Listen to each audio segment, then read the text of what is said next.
All right, good morning. Welcome back to the 43rd Ryder Cup here at Whistling Straits. We are joined by Scottie Scheffler.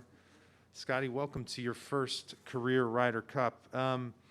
It's been 2 weeks since you were named to this team, give or take. Is that enough time for it to sink in? And what'd you use in those 2 weeks? What'd you really prepare on to be here both mentally and on the golf course?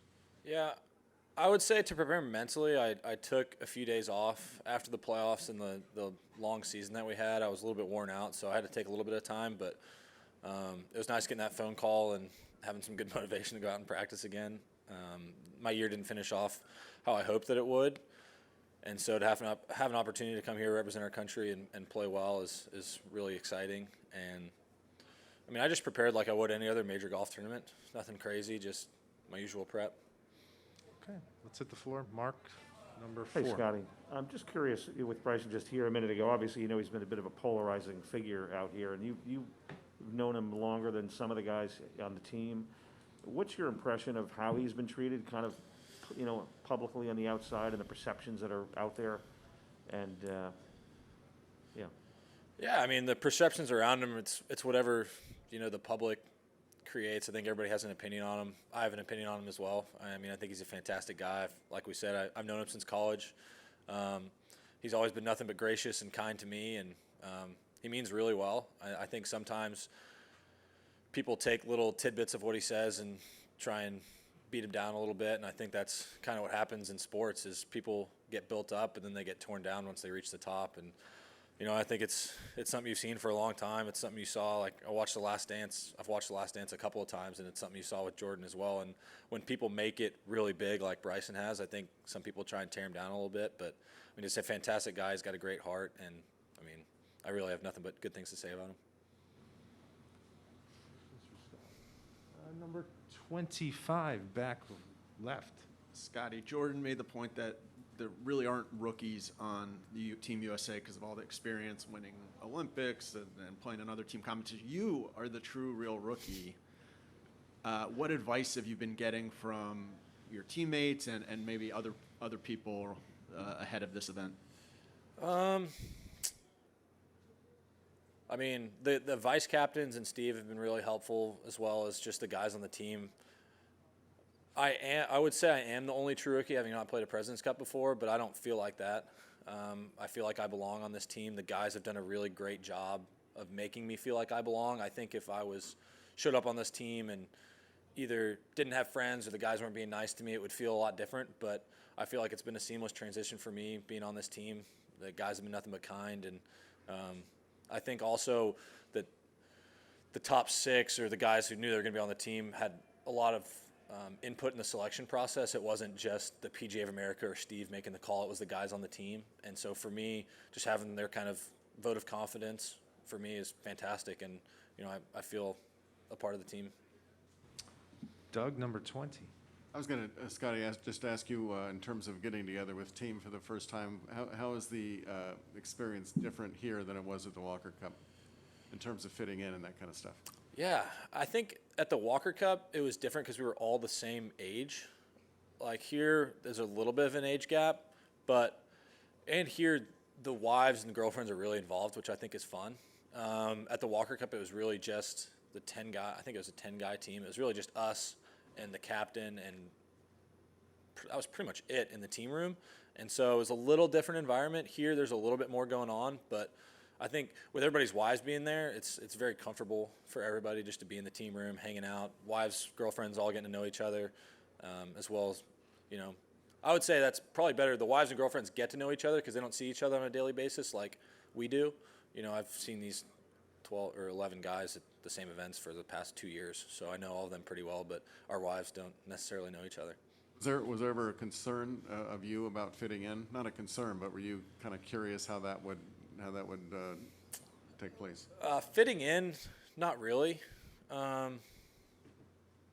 not really, I guess. That's a good answer. I like short answers. You had Jordan in there. I don't really have anything else to say on that. Right over here, number 8.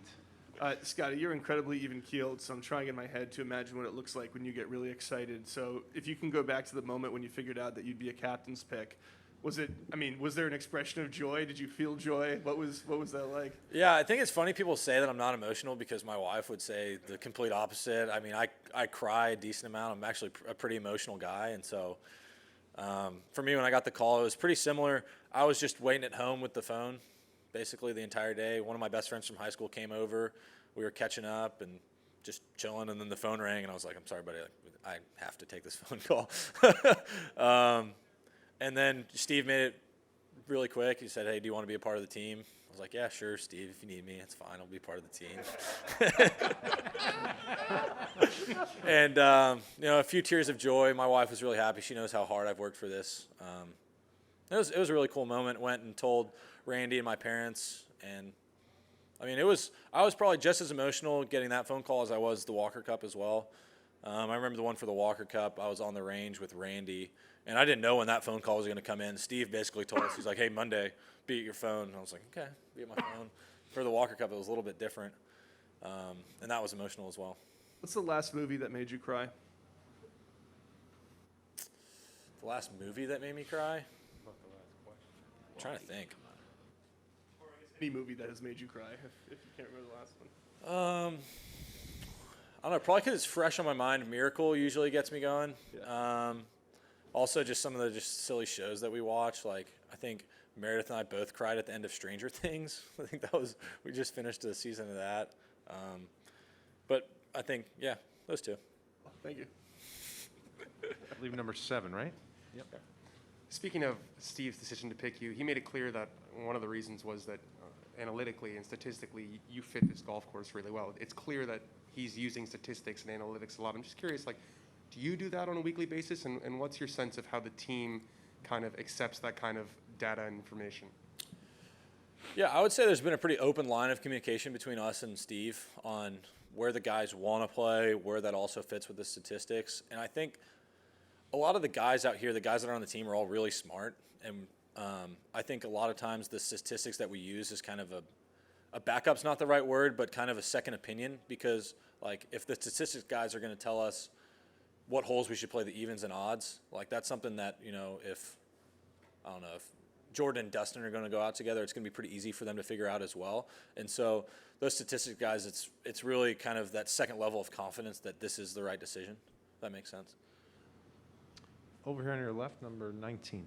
Scottie, I'm sure you've heard and will hear a lot of first tee stories. What are your own expectations of what that scene's going to be like? And secondly, what's your experience with foursomes? So first tee experience, I'll go with that first. It's going to be loud.